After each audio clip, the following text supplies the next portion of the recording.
కొంచెం కొంచెం కొంచెం కొంచెం.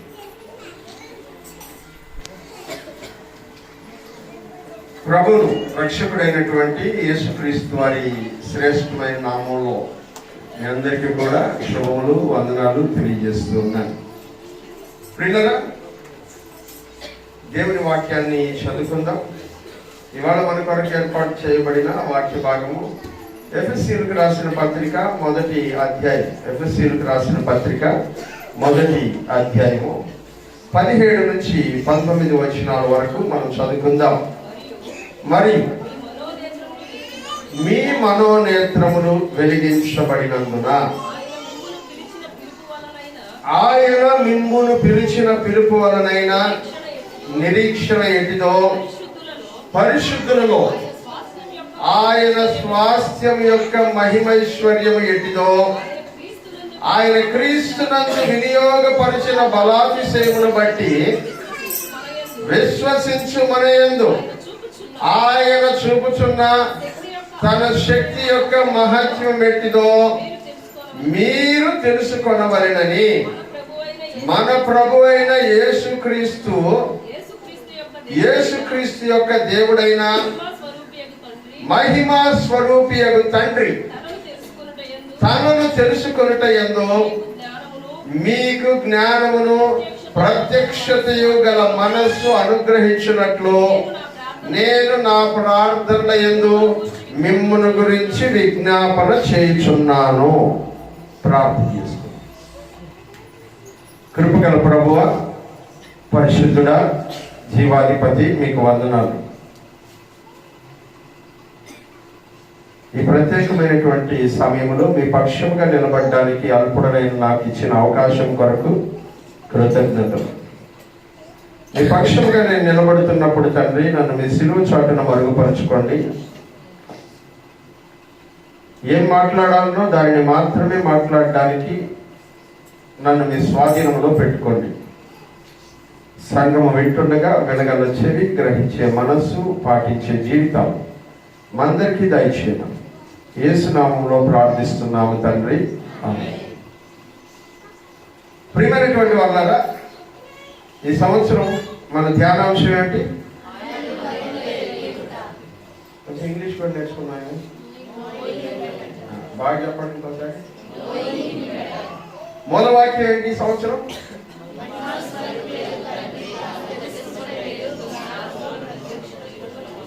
గల మనస్సును అనుగ్రహించినట్లు నేను నా ప్రార్థనల యందు మిమ్మల్ని గురించి విజ్ఞాపన చేయుచున్నాను. ఎఫెసీ పత్రిక 1వ అధ్యాయము 19వ వచనాన్ని మూలవాక్యంగా మనం ధ్యానం చేసుకుంటూ ఉన్నాం. గత వారం మూలవాక్యంలోని కొన్ని విశేషాలని మనం ధ్యానం చేసుకోవడం జరిగింది. ఈ 17 నుంచి 19 వరకు అవి జంట వాక్యాలు అంటారు వాటిని. ఆ వాక్యాల్లో ఉండబడినటువంటి విశేషాలని మనం ధ్యానం చేసుకునేటువంటి ప్రయత్నం చేశాం. మీకు ఎంతమంది గుర్తున్నాయో నాకు తెలియదు, మరలా ఒకసారి నేను మీకు జ్ఞాపకం చేస్తాను. అందులో మనం నేర్చుకున్నటువంటి 3 విషయాలు, మనం తెలుసుకోవాలని దేవుడు కోరుకుంటున్న 3 విషయాలు ఏంటంటే, మన పిలుపు వలన కలిగేటువంటి నిరీక్షణ గురించి మనము తెలుసుకోవాలి. రెండవదిగా మనం గమనిస్తున్నాము, పరిశుద్ధులలో ఆయన స్వాస్థ్యం యొక్క మహిమైశ్వర్యం ఏమిటో తెలుసుకోవాలి. అలాగే విశ్వసించుచున్నటువంటి మన యందు చూపుచున్నటువంటి దేవుని శక్తి యొక్క అపరిమితమైన మహత్యం ఏమిటో తెలుసుకోవాలి. వీటిని తెలుసుకోవడానికి దేవుడంట జ్ఞానమును ప్రత్యక్షతయు గల మనస్సును మనకు అనుగ్రహించాలి. దేవునికి స్తోత్రం కలుగును గాక. హల్లెలూయా. 3 విషయాలు తెలుసుకోవాలి. ఒకటి, పిలుపు వలన కలిగేటువంటి నిరీక్షణ ఏమిటి? రెండవది, పరిశుద్ధులలో మనకు స్వాస్థ్యము ఎక్కడ ఉంది? మూడవది, ఆయన నమ్ముకున్నాం కదా, మన యందు దేవుడు చూపుతున్నటువంటి అపరిమితమైన శక్తి యొక్క మహత్యము ఎట్లుంటుందో తెలుసుకోవాలి. వీటిని తెలుసుకోవాలంటే 2 విషయాలు మనకు కావాలి. వాటిలో మొదటిది జ్ఞానము, రెండవది ప్రత్యక్షత. దేవునికి స్తోత్రం కలుగును గాక. హల్లెలూయా. జ్ఞానం కలిగినటువంటి మనస్సు కావాలి, ప్రత్యక్షత కలిగినటువంటి మనస్సు కావాలట. ఇప్పటిదాకా దేవుని కృపను బట్టి దేవుని యొక్క వాక్యమును జ్ఞానముతో బోధించడానికి, మీరు కూడా జ్ఞాన వాక్కులను వినడానికి దేవుడు మన సంఘానికి కృప దయచేశాడని నేను నమ్ముతూ ఉన్నాను. దేవునికి ఒకసారి గట్టిగా స్తోత్రం చెల్లిద్దాం. హల్లెలూయా.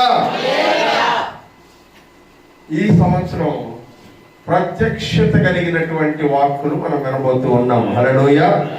జ్ఞానమును ప్రత్యక్షతయు కలిగిన మనస్సు, జ్ఞానం కలిగిన మనస్సును దేవుడు ఇచ్చాడు.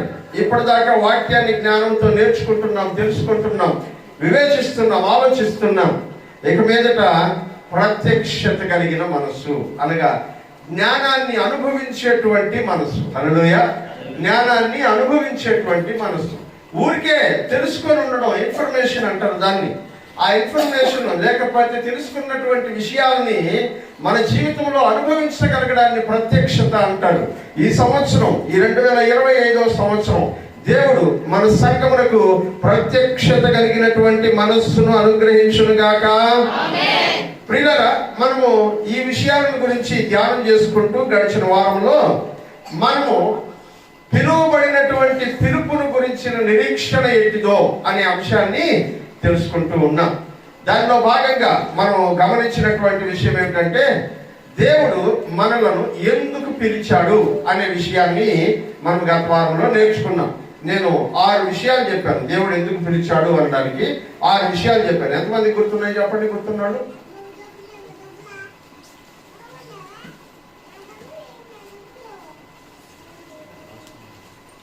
మనం ఎంత జ్ఞానం కలిగి ఉన్నామో. నెంబర్ 1, పరిశుద్ధులుగా ఉండడానికి పిలువబడ్డాం. రెండవది, యేసుక్రీస్తు వారముగా ఉండడానికి పిలువబడ్డాం. మూడవది, యేసుక్రీస్తు అను ఆయన కుమారుడి యొక్క సహవాసములోనికి పిలువబడ్డాం. నాలుగవది, పరిశుద్ధమైన పిలుపుతో మనము పిలువబడ్డాం. ఐదవది, పరలోక సంబంధమైనటువంటి పిలుపుతో మనము పిలువబడ్డాం. ఆరవది, చీకటిలో నుండి ఆశ్చర్యకరమైన ఆయన వెలుగులోనికి మనము పిలువబడ్డాం. ఏడవది, గొప్ప పిలుపుతో మనము పిలువబడ్డాం.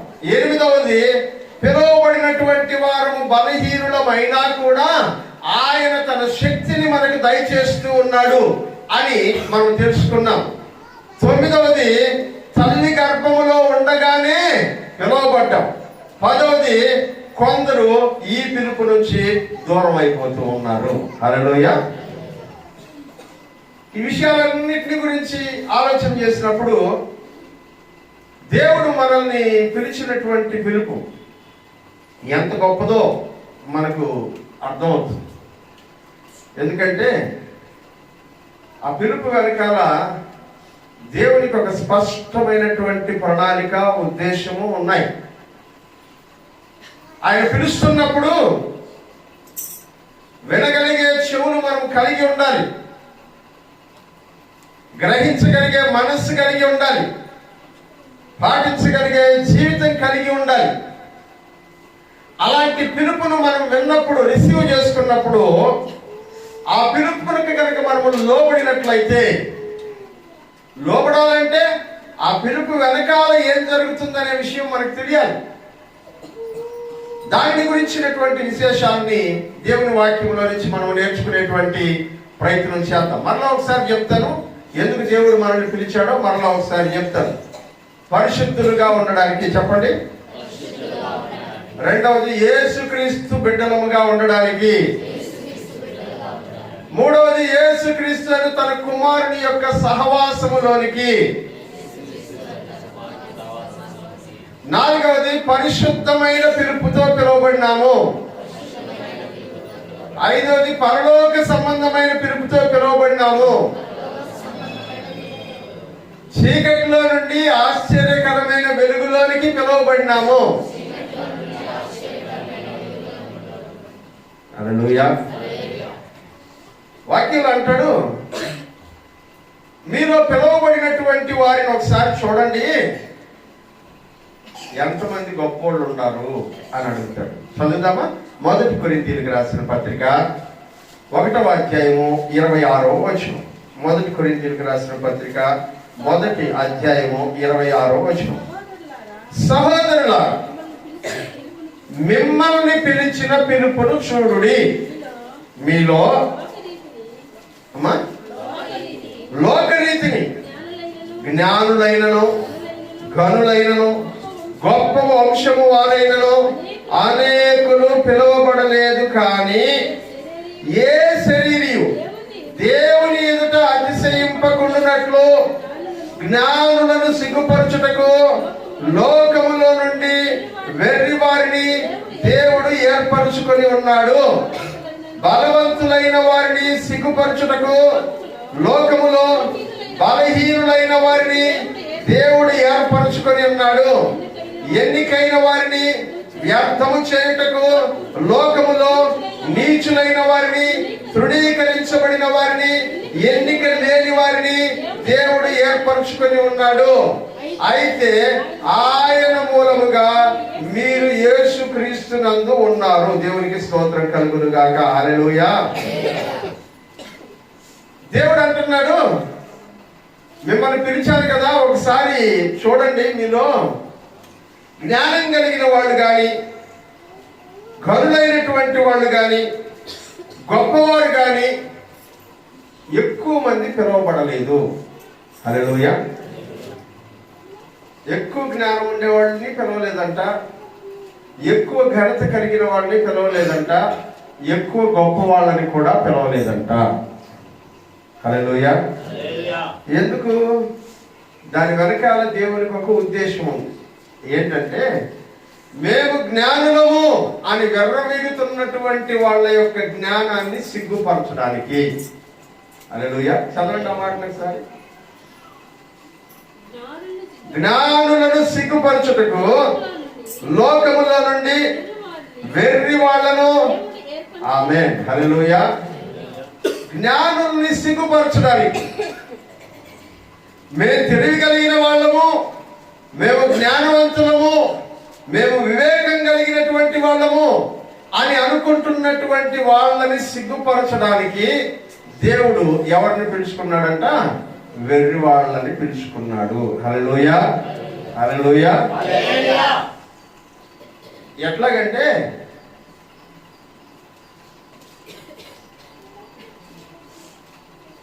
అక్షరం ముక్క రాని వాడిని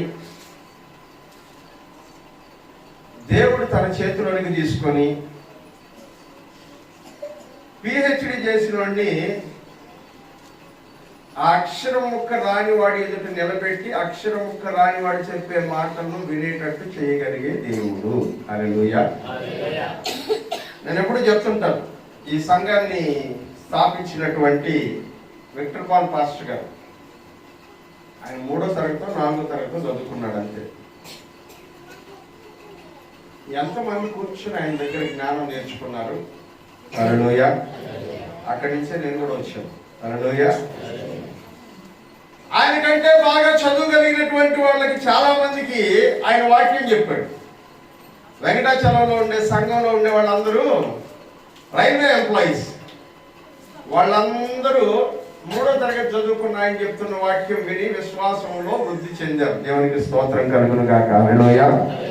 మన గ్రామంలో ఉన్నటువంటి వాళ్ళలో ఆయన కంటే చదువుకున్నటువంటి వాళ్ళు, విద్యావంతులు, మా అమ్మ నాన్నగారు కూడా వాక్యంలో విశ్వాసంలో ఎవరి మూలంగా ఎదిగారంట?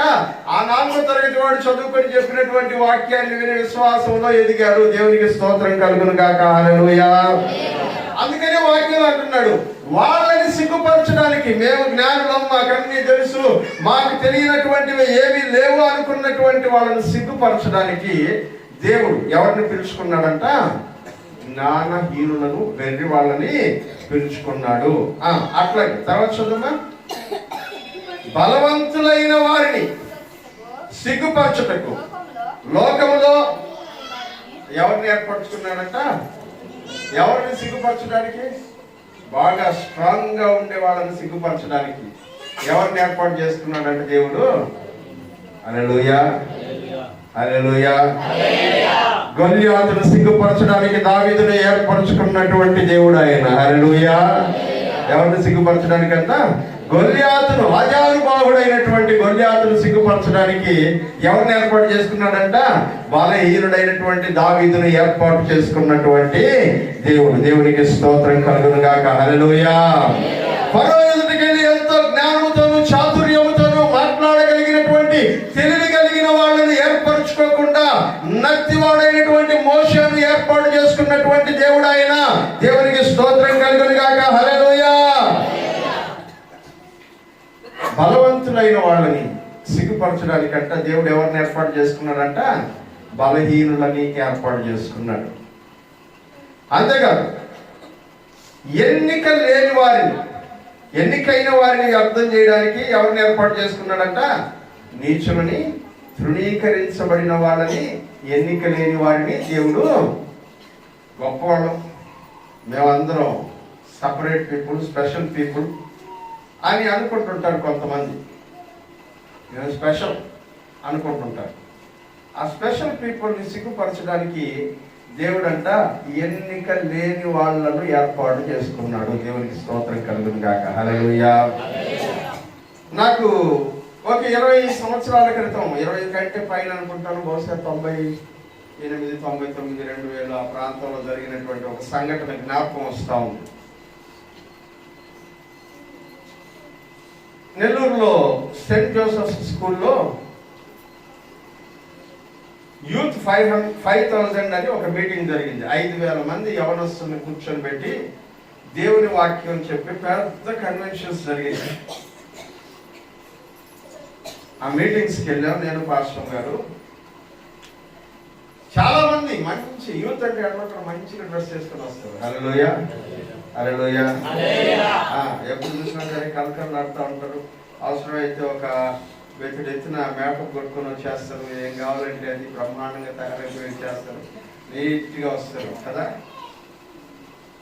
కానీ ఈ నీట్గా వచ్చేటువంటి వాళ్ళు దేవుని మందిరాల్లో, మీకు మన సంఘాలకి బయట సంఘాలకి ఉండే తేడా ఏంటంటే, మన సంఘంలో సపోర్ట్ కొట్టాలంటే గట్టిగా కొడతాం. దేవునికి స్తోత్రం కలుగును గాక. హల్లెలూయా, హల్లెలూయా అనమంటే గట్టిగా హల్లెలూయా చెప్తాం. చెప్పండి ఒకసారి.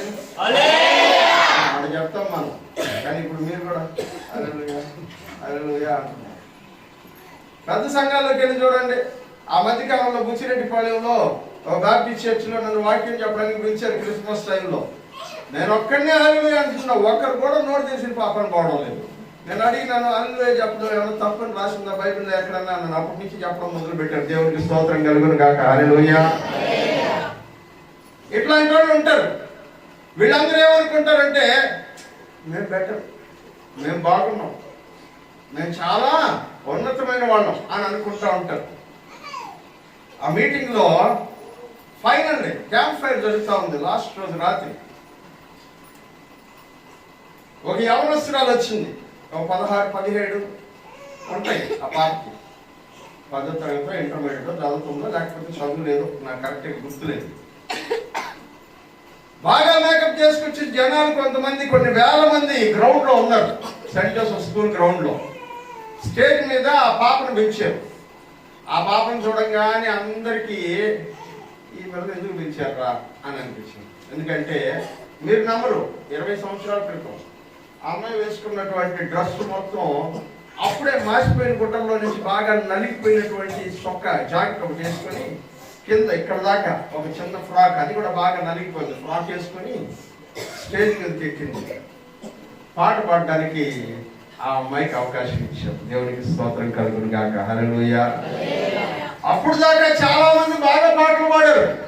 వాళ్ళని ఎవరిని నేను తక్కువ చేసి మాట్లాడడం లేదు. గ్రౌండ్ లో కూర్చున్నటువంటి వాళ్ళలో కూడా చాలా మంది పాటలు పాడే తలాంతి కలిగినటువంటి వాళ్ళు ఉంటారు. వాళ్ళని కూడా నేను ఎవరిని తక్కువ చేసి మాట్లాడడం లేదు.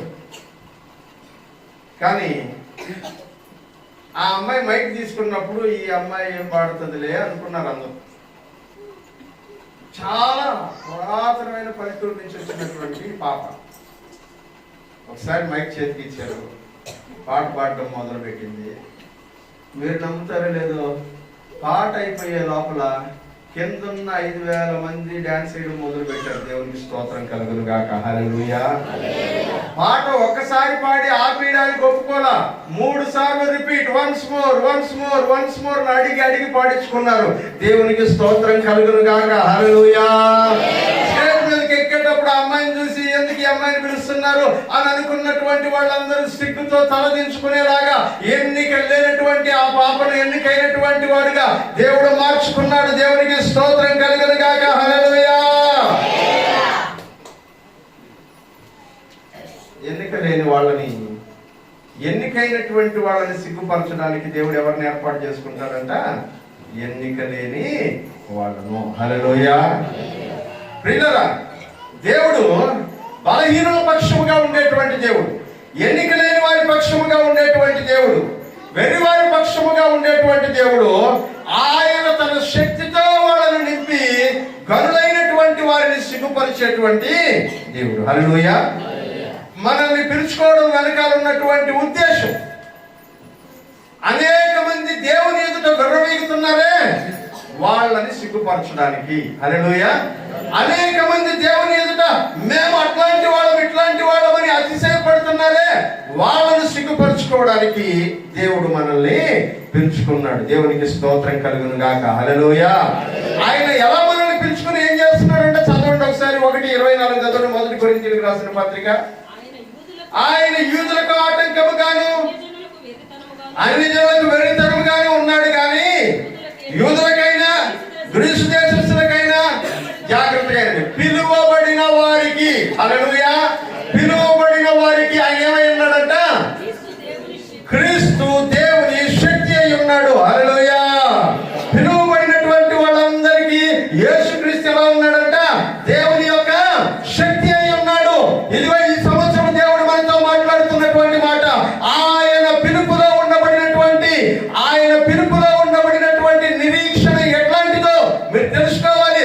ఆయన పిలుపు ఎంత బలము కలిగిందో మీరు తెలుసుకోవాలి. ఆ పిలుపు వలన అనేకులు ఏమి సాధించారో మీరు తెలుసుకోవాలి. ఆ పిలుపులోనికి మనం లోబడితే అంతిమంగా మనకు కలిగేటువంటి ప్రయోజనం ఏమిటో మీరు తెలుసుకోవాలి. హల్లెలూయా. అందుకు మనకు కావాల్సింది జ్ఞానము, ప్రత్యక్షతయు గల మనసు కావాలి. దేవునికి స్తోత్రం కలుగును గాక. హల్లెలూయా. బైబిల్ గ్రంథంలో గత వారం సంఘాన్ని దేవుడు ఎలా పిలిచాడు అనే విషయంలోని ఒక 10 అంశాలు మీ ఎదుట పెట్టాడు. ఇవాళ ఈ అందరికీ సంబంధించినటువంటి పిలుపు కాకుండా కొంతమందిని దేవుడు ప్రత్యేకంగా పిలుస్తాడు. హల్లెలూయా. కొంతమందిని దేవుడు స్పెషల్ కాలింగ్ అంటారు. ప్రత్యేకమైన పిలుపు. ఆ ప్రత్యేకమైనటువంటి పిలుపును కొన్ని పరిశుద్ధ గ్రంథంలో ఉన్నాయి. వాటిని ఇవాళ నేను మీకు జ్ఞాపకం చేసి ముందుకెళ్ళిపోతాను. ప్రియమైన 15 నిమిషాల టైం ఉంది నాకు. ఈ 15 నిమిషాల్లో ముందుకెళ్ళిపోయేటువంటి ప్రయత్నం చేద్దాం. మొదట దేవుడు రాజులుగా ఉండడానికి కొంతమందిని పిలుచుకున్నాడు. దేవునికి స్తోత్రం కలుగును గాక. హల్లెలూయా. ఎలా ఉండడానికి పిలుచుకున్నాడంట? రాజులుగా. ఉదాహరణకి సౌలుని దేవుడు ఎందుకు పిలిచాడంట? రాజుగా ఉండడానికి పిలుచుకున్నాడు. దావీదును దేవుడు ఎందుకు పిలిచాడంట? రాజుగా ఉండడానికి పిలుచుకున్నాడు. అంతేకాదు ప్రియులారా, ఇంకొక ఆయన ఉన్నాడు. మీరు ఎవరు ఆయన గురించి పెద్దగా ఆలోచించుంటారు. యెరోబాము ఆయన పేరు. ఏ పేరు? యెరోబాము. యెరోబాము ఎవరంటే, సొలొమోను చనిపోయిన తర్వాత ఇశ్రాయేలు దేశం 2 ముక్కలైపోతున్నప్పుడు 12 గోత్రాల ఇశ్రాయేలు దేశంలో 2 గోత్రాలు దావీదు వంశం క్రింద ఉంటే మిగిలిన 10 గోత్రాలకి రాజుగా ఉండడానికి దేవుడు యెరోబామును పిలుచుకున్నాడు. హల్లెలూయా. చదవండి ఒకసారి. 1 రాజుల గ్రంథము 11వ అధ్యాయం 26వ వచనం చదవండి. 1 రాజుల గ్రంథము 11వ అధ్యాయం 26వ వచనం. మరియు సొలొమోను సేవకుడైన యెరోబాము యెరోబాము సహా రాజు మీదకి లేచెను. ఇతడు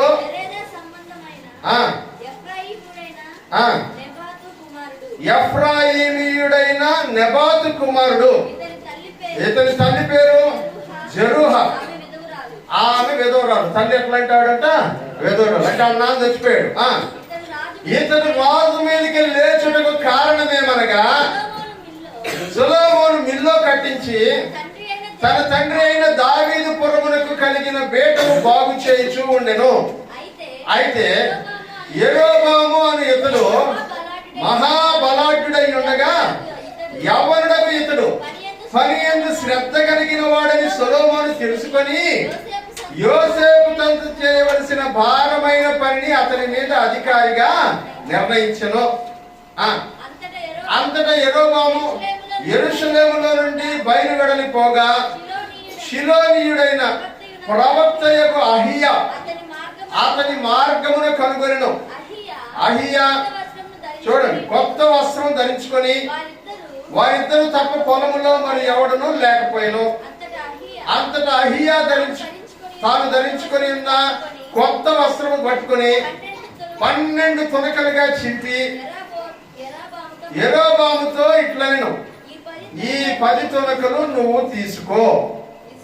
ఇశ్రాయేలు దేవుడైన యెహోవా సెలవిచ్చినదేమనగా, చెరును నన్ను విడిచిపెట్టి అష్టోరోతు అను సీదోనీయుల దేవతను, కెమోషు అను మోయాబీయుల దేవతను, మిల్కోము అను అమ్మోనీయుల దేవతను మొక్కి సొలొమోను తండ్రి యొక్క దావీదు చెప్పినట్టు నా దృష్టికి యోగ్యమైన దానిని చెయ్యకయు, నా కట్టడలను విధులను అనుసరింపకయు, నేను ఏర్పరిచిన మార్గములో నడవకయు ఉన్నారు గనక సొలొమోను చేతిలో నుండి రాజ్యమును కొట్టివేసి 10 గోత్రములను నీకు ఇచ్చేదను. హల్లెలూయా.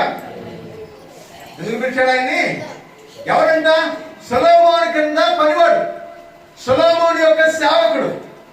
సొలొమోను కరెక్ట్ గా లేదని దేవుడికి తెలిసిందంట. ఈ యెరోబాముని ఎఫ్రాయిము వంశపు వాళ్ళందరిపైన పెద్దగా పెట్టి దావీదు యొక్క పురములో ఏర్పడినటువంటి కోటలకు ఏర్పడిన బేటల్ని బాగు చేసే పని యందు శ్రద్ధ గలవాడని ఎరిగి తన చేతిలో పెట్టాడంట దేవుడు. హల్లెలూయా. అందుకు ఒక ప్రవక్తను పంపించాడంట, పేరు అహియా. హల్లెలూయా. అతను వెళ్ళి ఆయన వేసుకున్నటువంటి చొక్కాయి షర్ట్ తీసేసి షర్టుని 12 ముక్కలు చేశాడంట. ఎన్ని ముక్కలు?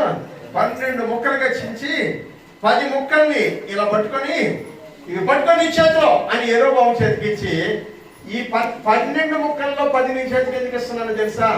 ఈ 10 గోత్రాలకు నువ్వు రాజుగా ఉండడానికి దేవుడు నిన్ను ఏర్పరచుకున్నాడు. హల్లెలూయా.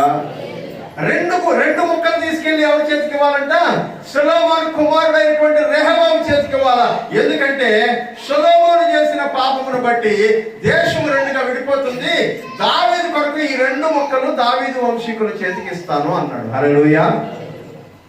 చూడండి దేవుని పిలుపు ఎంత ప్రత్యేకమైందో. అందరూ రెహబాములు కాలేరు, అందరూ యెరోబాములు కాలేరు, కానీ అందరూ ఇశ్రాయేలు ప్రజలు. దేవునికి స్తోత్రం కలుగును గాక. హల్లెలూయా. ఇశ్రాయేలు ప్రజల్లో కొన్ని ప్రత్యేకమైనటువంటి పిలుపు ఉంటది. అలాగే దేవుని సంఘములో ఉండబడినటువంటి మనలో కూడా కొంతమందికి ప్రత్యేకమైనటువంటి పిలుపు ఉంటుంది. ఆ ప్రత్యేకమైనటువంటి పిలుపులో వాక్యంలో మనం చూసాం, కొందరిని రాజులుగా దేవుడు పిలుచుకున్నాడు, ఇంకొందరిని నాయకులుగా దేవుడు పిలుచుకున్నాడు. అబ్రహామును, మోషే, యెహోషువను, న్యాయాధిపతులు చాలా మంది ఉన్నారు కదా, గిద్యోను, బారాకు, యెఫ్తా, వీళ్ళందరినీ దేవుడు నాయకులుగా తన సేవ చేయడానికి పిలుచుకున్నాడు. దేవునికి స్తోత్రం కలుగును గాక. హల్లెలూయా. తర్వాత యాజకులుగా ఉండడానికి అహరోనును అతని కుమారుణ్ణి పిలుచుకున్నాడు. దేవునికి స్తోత్రం కలుగును గాక. హల్లెలూయా. రాజుల పరిచర్య వేరు, నాయకుల పరిచర్య వేరు, న్యాయాధిపతుల పరిచర్య వేరు. నాలుగవదిగా ప్రవక్తలుగా ఉండడానికి దేవుడు అనేక మందిని పిలుచుకున్నాడు. దేవునికి స్తోత్రం కలుగును గాక. హల్లెలూయా. నాలుగవదిగా ఎందుకు పిలుచుకున్నాడంట? ప్రవక్తలుగా ఉండడానికి. సమూయేలును పిలుచుకున్నాడు దేవుడు, అంతే కదా. సమూయేలు పడుకొని నిద్రపోతూ ఉంటే దేవుడు సమూయేలుకు ప్రత్యక్షమై సమూయేలు సమూయేలు అని పిలిచాడంట. సమూయేలు ఏమనుకున్నాడంటే, నన్ను ఏరి పిలుస్తున్నాడు పాస్టర్ గారు అని. పాస్టర్ గారు పిలిచారు కదా వచ్చాను అన్నాడంట. నేను పిలవలేదు, ఏది పడుకో, ఈసారి ఎవరైనా పిలిస్తే చిత్తం ప్రభువా నేను ఉన్నానని చెప్పు, మిగతా విషయం అంతా ఆయన చెప్తాడు అన్నాడంట. దేవునికి స్తోత్రం కలుగును గాక. హల్లెలూయా. అలాగ పిలుచుకొని దేవుడు పరిచయం చేశాడు. హల్లెలూయా. అలాగ పిలుచుకొని దేవుడు పరిచారకుడిగా, ప్రవక్తగా నిలబెట్టుకున్నాడు. ప్రియమైనటువంటి వాడు, యేషయాను దేవుడు తన పరిచయం కొరకు పిలుచుకున్నాడు. అందుకనే కదా మండుచున్నటువంటి బలిపీఠం మీద కాలుతున్నటువంటి నిప్పును ఒకదాన్ని తీసుకుని వెళ్ళి ఆయన నోటికి తగిలించగా ఆయన నోరు పరిశుద్ధమైందని మనం చదువుతున్నాం. యిర్మీయాతో దేవుడు అంటాడు, తల్లి గర్భంలో రూపించబడక మునిపే నేను నిన్ను జనములకు ప్రవక్తగా పిలుచుకున్నాను అని అంటాడు. ఏలియా ద్వారా ఎలీషాను ప్రవక్తగా పిలుచుకున్నాడు. అలాగే దేవుడే నేరుగా ప్రత్యక్షమై అమిత్తయి కుమారుడైనటువంటి యోనాను ప్రవక్తగా ఉండమని పిలిచాడు.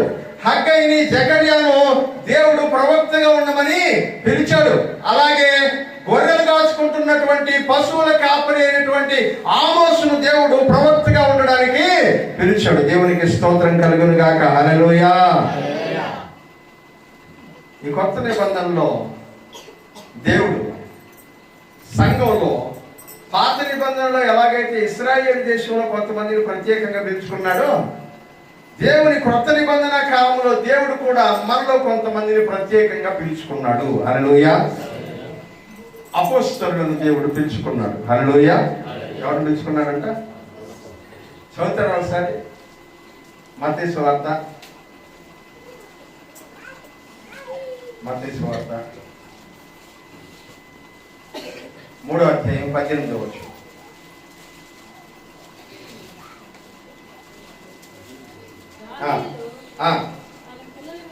సారీ 4:18. యేసు గలిలయ సముద్ర తీరమున నడుచుచుండగా పేతురు అనబడిన సీమోను అతని సహోదరుడైన అంద్రేయ అను ఇద్దరు సహోదరులను సముద్రములో వల వేయుట చూసెను. వారు జాలరులు. ఆయన, నా వెంబడి రండి, నేను మిమ్మల్ని మనుష్యులను పట్టు జాలరులుగా చేతునని వారితో చెప్పెను.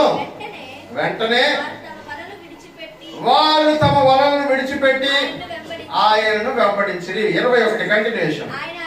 ఆయన అక్కడి నుండి వెళ్ళి జెబెదయి కుమారుడైన యాకోబును అతని సహోదరుడైన యోహానును మరి ఇద్దరు సహోదరులను తమ తండ్రి అయిన జెబెదయి యొద్ద దోణిలో తమ వలలు బాగు చేసుకుని చుండగా చూచి వారిని పిలిచెను. వెంటనే వారు తమ దోణిను తమ తండ్రిని విడిచిపెట్టి, హల్లెలూయా, దేవుడు అపోస్తలులను ఏం చేశాడంట? పిలుచుకున్నాడు. హల్లెలూయా. అట్లాగే మత్తయి సువార్త 9వ అధ్యాయం 9వ వచనం చదవండి. యేసు అక్కడి నుండి వెళుతూ సుంకపు మెట్ట వద్ద కూర్చుండి ఉన్న మత్తయ్యను ఒక మనుషుని చూచి, నన్ను వెంబడించుము అని అతనితో చెప్పగా, హల్లెలూయా, ఇలా యేసయ్య అంట ఒక్కొక్కరిని శిష్యులందరినీ పిలుచుకున్నాడంట. దేవునికి స్తోత్రం కలుగును గాక. హల్లెలూయా. అపోస్తలులను దేవుడు పిలుచుకున్నాడు. అంతేకాదు, దేవుని సంఘంలో సేవ చేయడానికి దేవుని ప్రజలను కొంతమందిని దేవుడు కొన్ని ప్రత్యేకమైనటువంటి పనుల కొరకు పిలుచుకుంటున్నాడు. 1 కొరింథీయులకు రాసిన పత్రిక 13వ అధ్యాయం 27వ వచనం, 27-28 వచనం. 1 కొరింథీ పత్రిక 12వ అధ్యాయం 27-28 వచనం. అటువలే మీరు క్రీస్తు యొక్క శరీరమై ఉండి వేరు వేరుగా అవయవములు అయి ఉన్నారు. మరియు దేవుడి సంఘములో అపోస్తలుల గురించి విన్నాం కదా. మొదటి కొందరు అపోస్తలులు గాను, ఆ తర్వాత కొందరు ఏం చేశాడంట? ప్రవక్తలు గాను, ఆ తర్వాత కొంతమందిని బోధకులుగా, వాక్యం చెప్పేవాళ్ళు గాను, ఆ తర్వాత కొందరిని అద్భుతాలు చేసేటువంటి వాళ్ళు గాను, తర్వాత కొందరిని స్వస్థపరిచే కృపావరము గల వాళ్ళని గాను, కొందరిని ఉపకారములు చేసేటువంటి వాళ్ళు గాను, కొందరిని రూలింగ్ ప్రభుత్వము చేసేటువంటి వారు గాను, కొందరిని నానా విధములైన భాషలు మాట్లాడు వారిని గాను నియమించను. హల్లెలూయా. సంఘములో ఉండేటువంటి ప్రజలను దేవుడు వివిధమైనటువంటి పనుల కొరకు పిలుస్తూ ఉన్నాడు. హల్లెలూయా. అందరినీ ఒకే పని కొరకు దేవుడు పిలవట్లేదు. ఇక్కడ నేను నిలబడి వాక్యం చెప్తున్నాను. వాక్యం చెప్పడానికే మిగిలినటువంటి వాళ్ళందరినీ పిలవడం లేదు. నా పని వాక్యం చెప్పడం అయితే మీ పని ఇంకొకటి ఉంటుంది. హల్లెలూయా. నా పని వాక్యం చెప్పడం, క్రాంతి పని డ్రమ్ కొట్టడం, అది వాడి పని. మెర్సీ పని ప్యాడ్ కొట్టడం, రాజా కాలేబు చిరంజీవి పని ఇక్కడ ఉండి నడిపించడం, స్రవంతి పని భూస్థాపన ఆరాధన లెక్కలు చూడటం, జెస్సీ పని పుట్టినరోజులన్నీ వాట్సాప్ లో పెట్టడం, బ్లెస్సీ పని పొద్దున్నే నిద్రలేసి దేవుని వాక్యం పంపిస్తున్నాం కదా మీకు, ఆ వాక్యాన్ని పెట్టడం తయారు చేసి, ఇలా ఒక్కొక్కరికి ఒక్కొక్క పనిని దేవుడు నిర్దేశించి నియమించి ఉన్నాడు. దేవునికి స్తోత్రం కలుగును గాక. హల్లెలూయా. మీలో కొంతమందికి సోమవారం ప్రార్థన చేసేటువంటి అవకాశం, మంగళవారం ప్రార్థన చేసే అవకాశం, బుధవారం ప్రార్థన చేసే అవకాశం, గురువారం ప్రార్థన చేసే అవకాశం, శుక్రవారం ప్రార్థన చేసే అవకాశం. ఎంతమంది వాడుకుంటున్నారో, ఎంతమంది మర్చిపోయి ఉన్నారో. మర్చిపోయి ప్రార్థనకి రాకుండా ఉండే వాళ్ళందరూ ఒకసారి గట్టిగా దేవునికి స్తోత్రం చెల్లిద్దాం. హల్లెలూయా.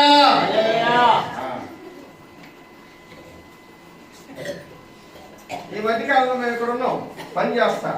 రాత్రి 11 దాకా కూడా 12 దాకా కూడా పని చేస్తా ఉన్నాం. ప్రార్థనకి ఎవరు రావలేదు. ఏం సార్ అడుగుతున్నారు ఇప్పటికే. నాకు అర్థం కాలేదు, ఎందుకు రాలేదు. మనం ఉన్నామని ఏమన్నా రాలేదేమో. మనం బయటకు వస్తారు చేసుకుంటున్నాం, లోపల చేసుకోవచ్చు కదా. ఏం చేయట్లేదు ప్రార్థన.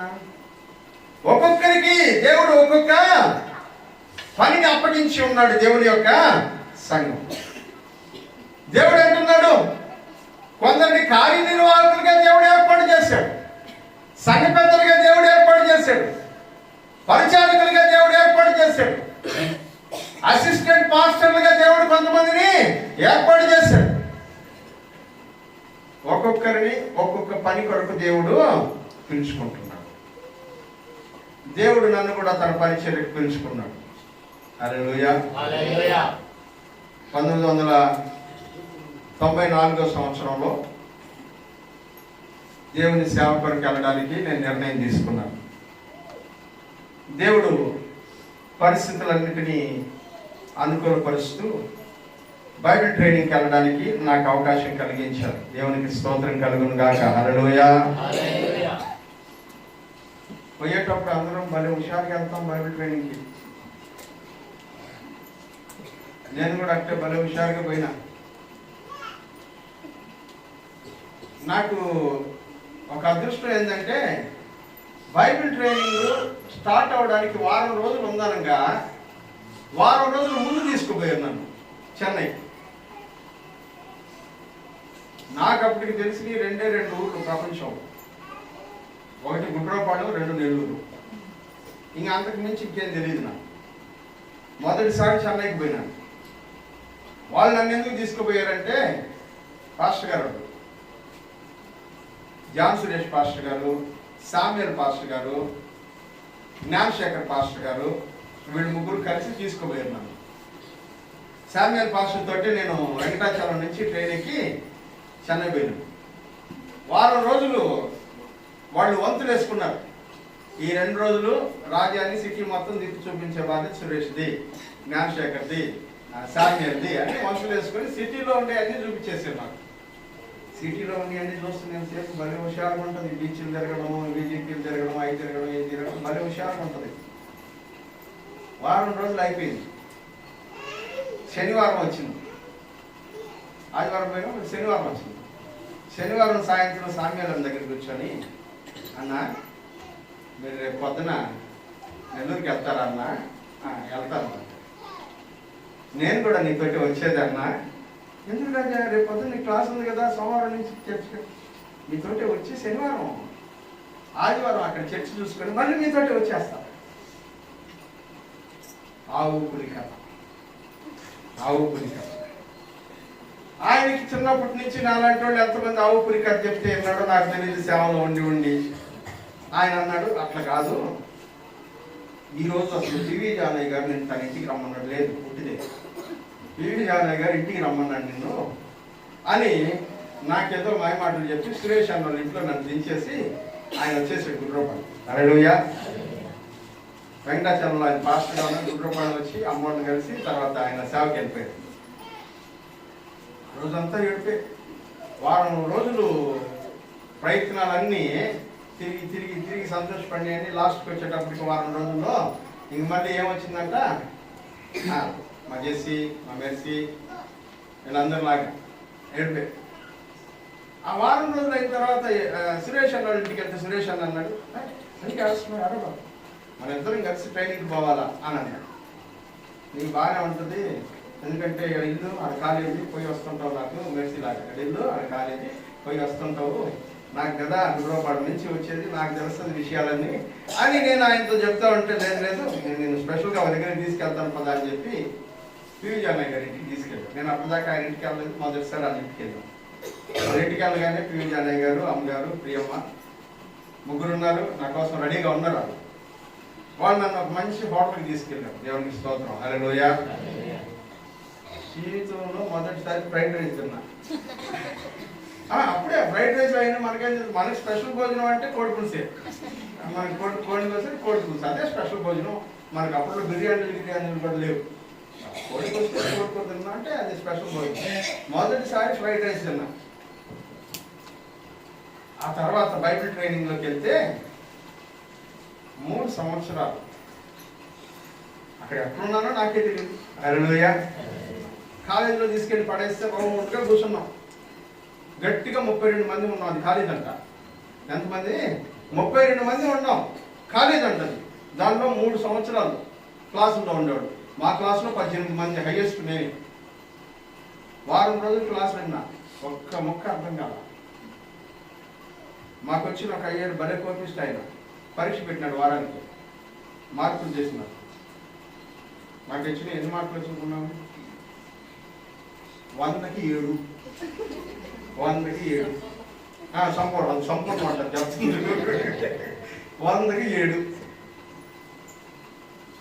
నాకే ఇన్ని మార్కులు వచ్చినాయి నేను బాధపడుతుంటే 18 మందిలో హైయెస్ట్ నేను. మిగిలిన వాళ్ళు ఎట్లున్నారో ఆలోచించుకోండి. ఇంకా టాపర్ ఆయన ఒకే మాట, ఈ క్లాస్లో ఇంక నేను పాఠం చెప్పనని వెళ్ళిపోయింది. నాకు మాకేం తెలుసు, కొత్త పిచ్చి కూడా పోతారు కానీ ఆ సంవత్సరం ఆయన అయ్యారు అయినాడు. ప్రిన్సిపల్ గారి దగ్గరికి వెళ్ళి, సార్ ఆయన సరే ప్రిన్సిపాల్ వచ్చాడు నేరుగా క్లాస్లోకి. ప్రిన్సిపాల్ వచ్చి చెప్పాడు, వారం రోజులు టైం ఇస్తాను మీకు, నెక్స్ట్ వీక్ ఇదే టైంలో ఎగ్జామ్ జరుగుతుంది. మీ సార్ చెప్పినవన్నీ మీరు కరెక్ట్గా కనుక రాయగలిగితే క్లాస్లో కంటిన్యూ అవుతుంది, లేకపోతే మొట్టమొదటి సర్దుకొని ఇంటికి వెళ్తారు. వాళ్ళేమో ఊరికి సరదాగా మాటలు చెప్పి భయపెట్టే టైప్ కాదు. ఒకసారి చెప్పినారంటే అది అంతే, అట్లాగే జరిగిపోవాలి. ఆ రోజు నుంచి చదవడం మొదలు పెట్టాం. అప్పుడు దాకా మనం గుడ్డలో పడిన చదువులే కదా మనకు. ఆ టైప్లో చదివితే పోతుంది అనుకున్నా. ఆ రోజు నుంచి చదవడం మొదలు పెట్టినాం. వారం తర్వాత పరీక్ష పెట్టారు. దేవునికి స్తోత్రం, 7కు ముందు నాకు 9 చేరింది. ఎన్ని వచ్చినాయి అప్పుడు? హల్లెలూయా. నాకు 7 అన్నప్పుడు హల్లెలూయా చెప్పినారు కానీ 97 అంటే హల్లెలూయా చెప్తున్నారు. చెప్పండి గట్టిగా, హల్లెలూయా. ఆ 97 3 సంవత్సరాలు అట్లాగే కొనసాగింది. దేవునికి స్తోత్రం కలుగును గాక, హల్లెలూయా. అలా పరిచర్యలోనికి పిలుచుకున్నటువంటి దేవుడు మనసులో ఏముండేది తెలుసా? ట్రైనింగ్ పూర్తయిపోయి వెళ్ళిపోగానే 100,000 పెద్ద పెద్ద సంఘాలు కట్టకూడదు. అసలు మనం ఏమన్నా పోయేవాళ్ళందరూ పెట్టేవాళ్ళందరూ పోతున్నారు. మన సంఘం కడితే 20 మందితో. ఆ 20 మందిని చూస్తే అసలు విశ్వాసం అంటే ఉండాలి కానీ ప్రపంచం అంతా అనుకోవాలని ఒక మైండ్లో, ఒక ఆలోచనతో దేవుని పరిచయంలో నుంచి బయటకు వచ్చిన. దేవునికి స్తోత్రం, హల్లెలూయా. అతని దగ్గరికి వెళ్ళి ఆయన ఏ చర్చ చేస్తాడో అనుకుంటా ఆయన దగ్గరికి వెళ్ళి అడిగితే, నేను పాస్టర్గా పెట్టను, నువ్వు సొంతంగా ఎక్కడైనా చర్చ చూసుకోవాలి. హల్లెలూయా. ఆ సమయంలో అబ్రాహ్మణ్ గారికి ఆలోచన, దేవుని తలంపు, నడిపింపు నాకు తెలియదు. ఆ కోడూరులో ఒక ఊరు ఉందయ్యా, అక్కడ సేవ లేదంట, రా అని పిలిస్తే అక్కడికి వెళ్ళాడు. దేవునికి స్తోత్రం, హల్లెలూయా. ఈరోజు దేవుడు ఒక ట్రాన్స్లేటర్గా వాడుకున్నాడు, అడ్మినిస్ట్రేటివ్ ఆఫీసర్గా వాడుకున్నాడు, సంఘ కాపరిగా వాడుకుంటున్నాడు, వాక్య వ్యాఖ్యాతగా వాడుకుంటున్నాడు, అనేక మంది దైవజనులకి నాయకుడిగా వాడుకుంటున్నాడు, అనేక మంది యవనస్తులను నడిపించేటువంటి నాయకుడిగా వాడుకున్నాడు, అనేక మంది సేవకులను తయారు చేసేటువంటి వాడిగా వాడుకున్నాడు, అనేక మంది సేవకులకి ఆదరణకరంగా ఉండడానికి వాడుకున్నారు. ఇది దేవుని పిలుపు. హల్లెలూయా. ఒక్కొక్కరికి ఒక్కొక్క పిలుపు ఉంటుంది. అందరూ నాలా ఉండాలని లేదు, కానీ దేవుడు నన్ను పిలిచినటువంటి పిలుపు, ఈ పిలుపు వెనకాల ఒక నిరీక్షణ ఉంది. హల్లెలూయా. ఈ పిలుపు వెనకాల ఒక నిరీక్షణ ఉంది. ఆ పిలుపు వెనకాల ఉండేటువంటి నిరీక్షణ ఏదైతే ఉందో అది ఎట్లాంటిదో తెలుసుకుంటే, దాని వెనకాల ఏముందో తెలుసుకుంటే, ఆ నిరీక్షణ వెనకాల ఏముందో తెలుసుకుంటే, ఇక్కడ ఉండబడినటువంటి ప్రతి ఒక్కరము కూడా మన పిలుపులకు తగినట్లుగా మనం బ్రతుకుతాం. దేవునికి స్తోత్రం కలుగును గాక. హల్లెలూయా. ఆ పిలుపులకు తగినట్లుగా బ్రతకాలంటే పిలుపులో ఉన్నటువంటి నిరీక్షణ ఏమిటో మనము తెలుసుకోవాలి. బాలను పొద్దున్నే లేచి అందరినీ పనికి పిలుస్తూ ఉంటాడు. రండి రండి, టైం అయింది రండి అని పిలుస్తూ ఉంటాడు. వచ్చే వాళ్ళందరూ కూడా నిరీక్షణతో బాలను వెనకాల వెళ్ళిపోతూ ఉంటారు. ఎందుకు వెళ్తారంటే ఈ రోజు పనికి వెళ్తాము, పని చేస్తాము, జీతం వస్తుంది, కూలి వస్తుంది మనకని వెళ్తారు. హల్లెలూయా. బాలను కూలీ లేదనుకోండి, ఈసారి పిలిస్తే వెళ్తారా? ఎందుకంటే అక్కడ ఏం లేదంట, నిరీక్షణ లేదు. హల్లెలూయా. మనం పడుతున్నటువంటి ప్రయాసానికి తగిన ఫలితం వస్తుందనే నిరీక్షణ లేదు. యేసుక్రీస్తు కూడా భూలోకానికి వచ్చాడు. దేవుడు ఆయన్ని పిలిచి పంపించిన విషయం ఒకటి ఉంది. ఏంటో తెలుసా? ఆయన చాలా పనులు చేశాడు భూలోకం. అనేక మందిని స్వస్థపరిచాడు, దయ్యాలు ఎల్లగొట్టాడు, రోగులను బాగు చేశాడు, అద్భుతాలు చేశాడు, సూచక్రియలు చేశాడు, మహత్కార్యాలు చేశాడు. కానీ ఆయనకు ఒక పిలుపు ఉంది. ఏంటో తెలుసా? నేను వచ్చిన పని ఏంటంటే శిలువ మీద చచ్చిపోవడానికి వచ్చాను. హల్లెలూయా. ఎందుకు వచ్చాడో ఆయనకు బాగా తెలుసు. ఏం చెయ్యాలో తన జీవితంతో ఆయనకు బాగా తెలుసు. స్పష్టంగా తెలుసు ఆయనకి తను ఏం చేయబోతున్నాడు అనే విషయం. ఆ పిలుపు వెనకాల ఏముంది? యేసుక్రీస్తు చనిపోయి మరణించడం వెనకాల ఏముంది? రెండు విషయాలు ఆయనకు కనబడ్డాయి. ఒకటి, ఈ లోకంలో ఉండేటువంటి మనమందరము ఒక రోజున యేసుక్రీస్తుని రక్షకుడిని తెలుసుకొని మన పాపాలు ఆయన రక్తంలో కడుక్కొని పరిశుద్ధులమై మనమందరము పరలోకములో ఉంటాం అనేటువంటి దాన్ని దేవుడు చూశాడు. హల్లెలూయా. యేసు ప్రభువు దేవుని పిలుపులో చూసినటువంటి నిరీక్షణ ఏంటంటే భూలోకములో పుట్టబోతున్నటువంటి మనుషుల్లో అనేక మంది యేసుక్రీస్తు రక్తములో కడగబడి తమ పాపాలన్నిటిని తుడిచేసుకుని పరిశుద్ధులుగా మారి పరలోకములో నాతో పాటు నా తండ్రి సన్నిధిలో కోట్ల కొలది ప్రజలు ఉంటారు. ఇది ఆయన చూశాడు. దేవునికి స్తోత్రం కలుగును గాక. హల్లెలూయా. రెండవదిగా ఆయన చూసింది ఏంటో తెలుసా? తనను తాను అందరికంటే తగ్గించుకొని మరణము పొందినంతగా, అనగా శిలువ మరణము పొందినంతగా తనను తాను తగ్గించుకున్నటువంటి వాడు ఎందుకయ్యాడు అంటే అందరికంటే ఉన్నతమైనటువంటి శిఖరం మీద కూర్చోవడానికి. దేవునికి స్తోత్రం కలుగును గాక. హల్లెలూయా. ఫిలిప్పీలకు రాసిన పత్రిక 2వ అధ్యాయంలో మనం గమనించినట్లయితే ఈ మాటలు మనకు కనబడతాయి ప్రియులారా.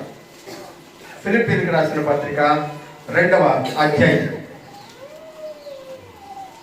7వ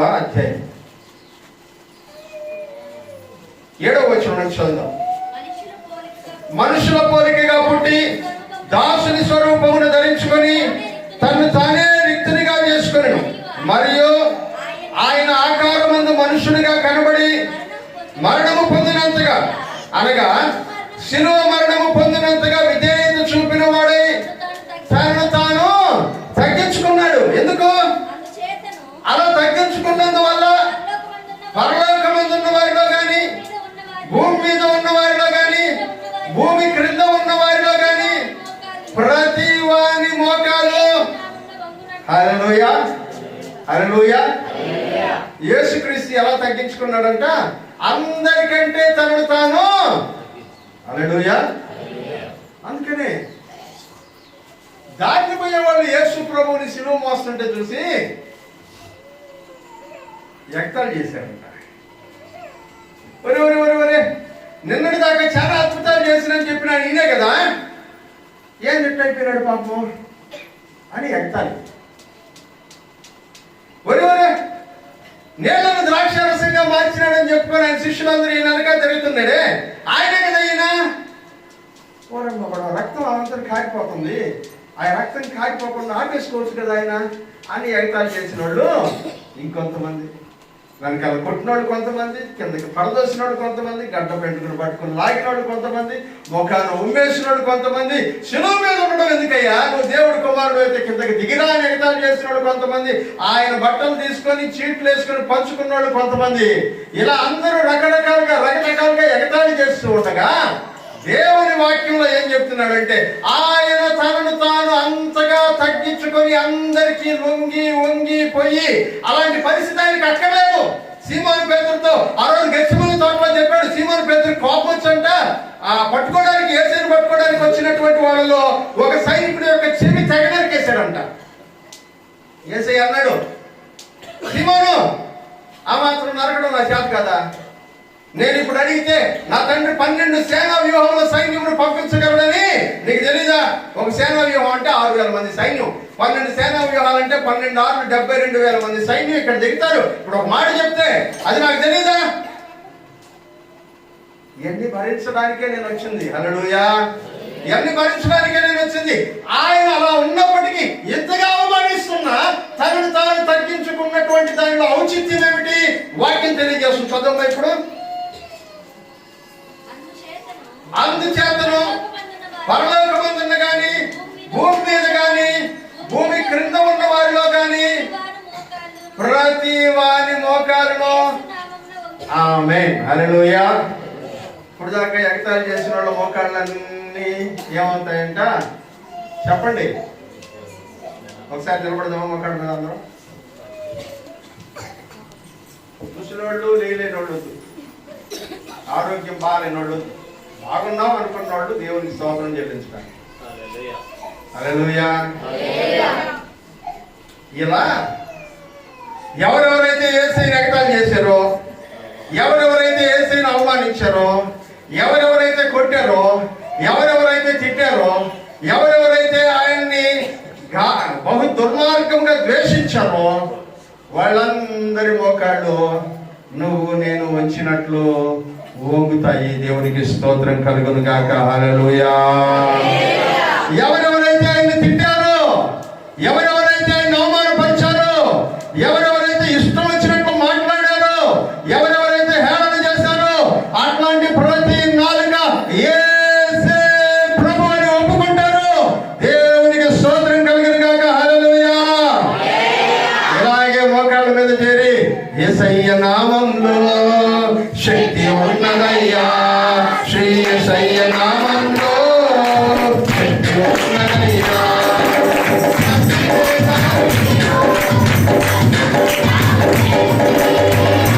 ఆమేన్, ఆమేన్, ఆమేన్. యేసయ్య నామములో శక్తి ఉన్నదయ్యా, యేసయ్య నామములో శక్తి ఉన్నదయ్యా.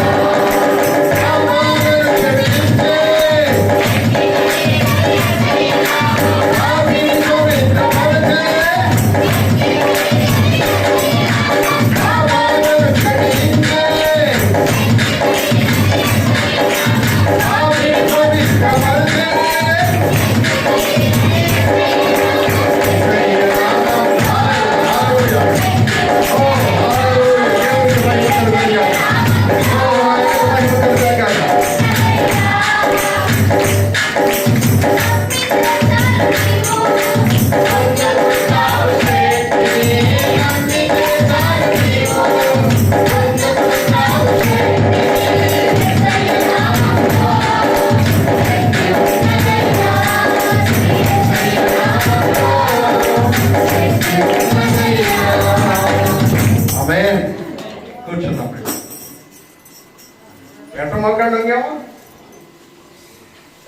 అట్ట మన సంఘం కాదు, లోకంలోని అన్య జనులందరూ ఆయన ఎదుట మోకాళ్ళు ఉంటారంట. దేవునికి స్తోత్రం కలుగును గాక. హల్లెలూయా. ఆయన చూసిన ప్రతిఫలం అది. నేను శిలువలో వేలాడి రక్తం కార్చి శ్రమను పొందితే నాకు వచ్చేటువంటి ప్రతిఫలం మీద నిరీక్షణ. ఈ లోకంలో ఉండేటువంటి అనేక మంది మానవులు నా రక్తంలో కడగబడి దేవుని సన్నిధిలో కూర్చుంటారు.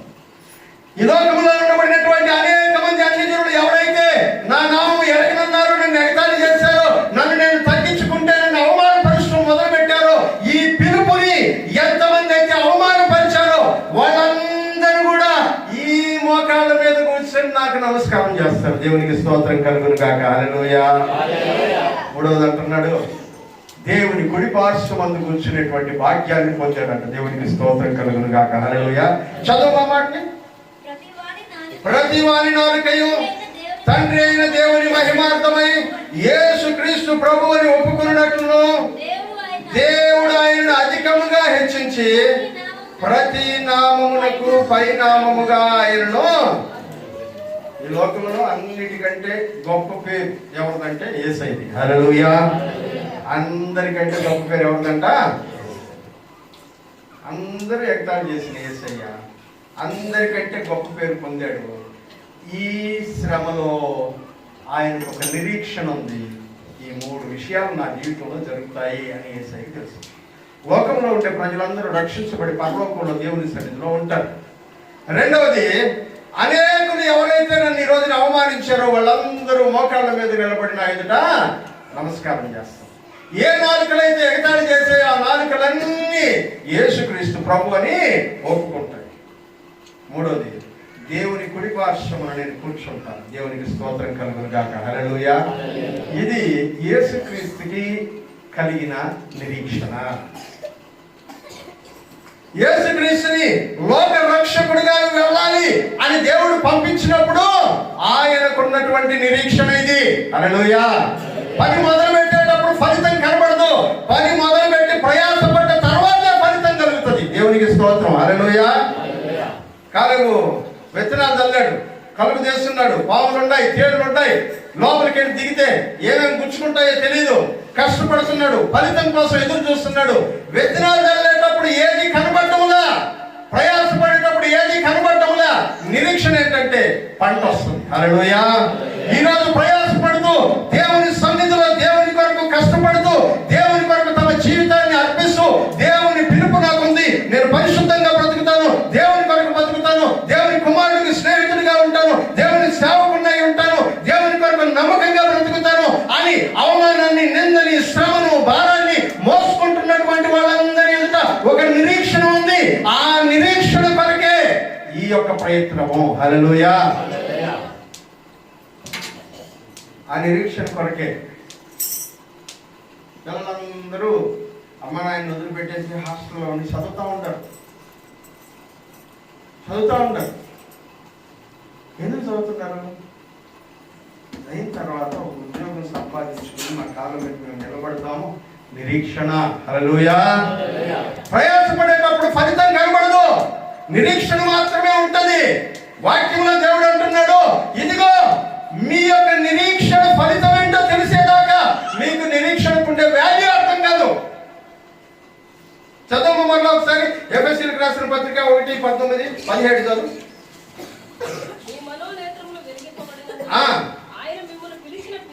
ఆయన మిమ్మల్ని పిలిచిన పిలుపు వలనైనా, ఆ పిలుపు, నువ్వు ఆ దేవుని పిలుపు విన్నావు కదా, ఆ పిలుపు వలన ఏ నిరీక్షణ నీకు కలుగుతుందో దాన్ని నువ్వు తెలుసుకోకపోతే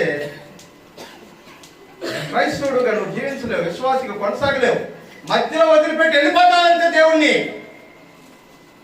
మధ్యలో వదిలిపెట్టి వెళ్ళిపోతాం.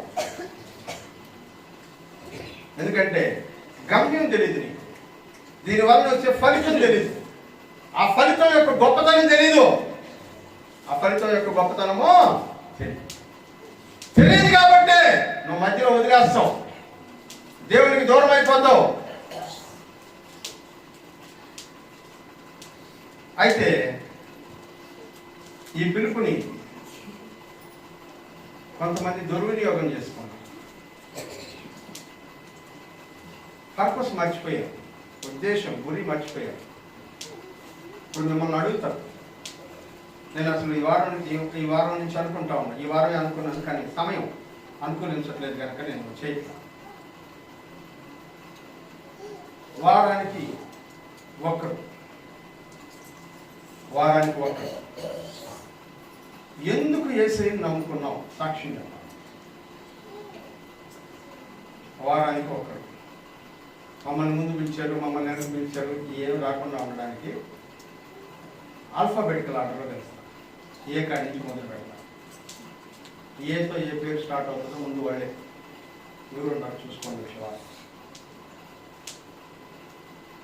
సాక్ష్యం చెప్పాలి. ఎందుకు యేసయ్యని నమ్ముకోవడం? నీ గమ్యం ఏంటి? నీ గురి ఏంటి? అసలు యేసయ్యని నమ్ముకోవడం ఉద్దేశం అది తెలియని వాళ్ళు మధ్యలో డ్రాప్ అయిపోతారు, డౌట్ లేదు. అది తెలియని వాళ్ళు మధ్యలో డ్రాప్ అయిపోతారు, డౌటే లేదు. ఆఖరి దాకా ఉండలేరు వాళ్ళు. ఎందుకంటే లాస్ట్లో ఏమొస్తుందో తెలీదు. ఇంకొంతమంది ఏం చేస్తారు తెలుసా?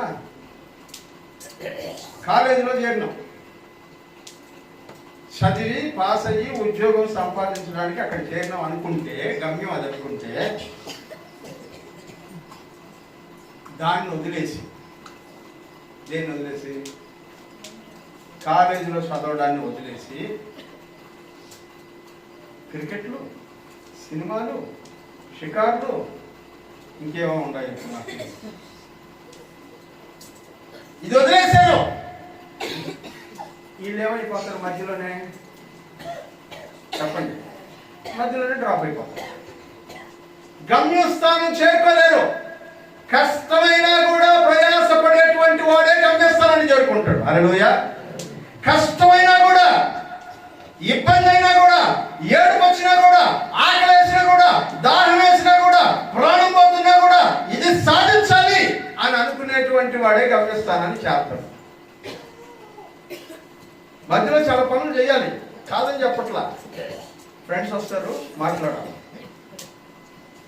ఆటలాడుకోవాలా, టైం ఉంది, ఆటలాడుకోవాలి. ఇవన్నీ చేస్తూ ఉన్నప్పటికీ ఏ గమ్యస్థానం మర్చిపోకూడదు. హల్లెలూయా. యేసు ప్రభు ఈ లోకానికి వచ్చింది సిలువ మీద చచ్చిపోవడానికే. నాకు ఇవన్నీ తెలియదు, నేను సిలువ మీద చచ్చిపోవడానికి వచ్చాను, అంతవరకే చేస్తానని కూర్చోన్నా యేసయ్యా. ఎవరన్నా బాగా లేకుండా నా దగ్గరికి వచ్చి అయ్యా బాగలేదంటే స్వస్థపరిచాడు. దయ్యాలతో వచ్చిన వాళ్ళని బాగు చేశాడు, దయ్యాలు వెళ్ళగొట్టి బాగు చేశాడు. ఇంకెవరన్నా ఏదన్నా అడిగితే వాళ్ళందరికీ అన్ని చేసుకుంటా వెళ్ళాడు. అవన్నీ చేసుకుంటూ వెళుతూనే శిలువ మీద తనకున్నటువంటి గురి మీద దృష్టి నిలిపి శిలువ మీద తను చేయాల్సినటువంటి పనిని చేసేసాడు. లాస్ట్కి వచ్చేటప్పటికంట ఆయన వల్ల కాలేదంట. గెత్సేమనే తోటలో మోకాళ్ళు వంగి ప్రార్థన చేస్తూ, ప్రభువా ఈ గిన్నె తొలగించడం నీ చిత్తమైతే తొలగించు అని ప్రార్థన చేశాడు. ఆయన వల్ల కాలేదంట. కానీ లాస్ట్లో ఏమన్నాడు తెలుసా? నన్ను పంపించింది ఇక్కడ చచ్చిపోవడానికి, నాకు తెలుసు, ఏదో బాధ కొద్ది అడుగుతున్నా, నేను అడిగినానని శిలువ మరణం ఆపేయమాక, నీ చిత్తం జరిగించిన జీవితం అన్నాడు. హల్లెలూయా. నిన్ను నన్ను దేవుడు పిలుచుకున్నటువంటి పిలుపులో ఒక పర్పస్, ఒక ఉద్దేశం ఉంది. దాన్ని నువ్వు నేను వదిలిపెట్టేసి ఆ పిలుపును విడిచిపెట్టినటువంటి అనుభవంలో బ్రతుకుతా ఉంటే మనమందరం కూడా మధ్యలో ఆగిపోయేటువంటి వాళ్ళం అవుతాం. మన విశ్వాస జీవితంలో పోరాటంలో ఓడిపోయినటువంటి వారుగా మనం మిగిలిపోతాము. అందుకనే భక్తులైనటువంటి పౌలు గారు అంటున్నాడు, నేను గురి యొద్దకే పరిగిస్తున్నా అంటాడు. హల్లెలూయా. ఎక్కడికి పరిగిస్తున్నారంట? ఏమిటి ఆయన గురి? గురి యొద్దకే పరిగిస్తున్నాడు, అటు ఇటు తిరగట్లేదు అంటాడు. ఏమిటి ఆయన గురి? ఆయన ఏమంటున్నాడు ఒకసారి చదువు. ఫిలిప్పీయులకు రాసిన పత్రిక 1వ అధ్యాయం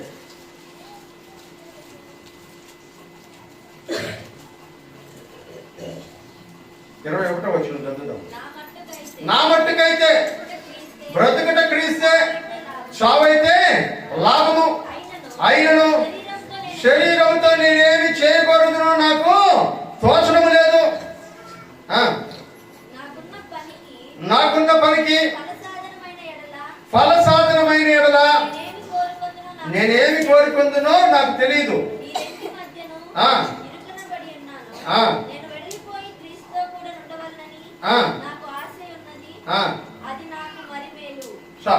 వాక్యంలో ఆయన అంటున్నాడు, ఇదిగో నాకైతే క్రీస్తుతో కూడా చనిపోవడము మేలు. బ్రతికుంటే యేసయ్యతో బ్రతుకుతా, చచ్చిపోతే పరలోకి వెళ్ళిపోతా.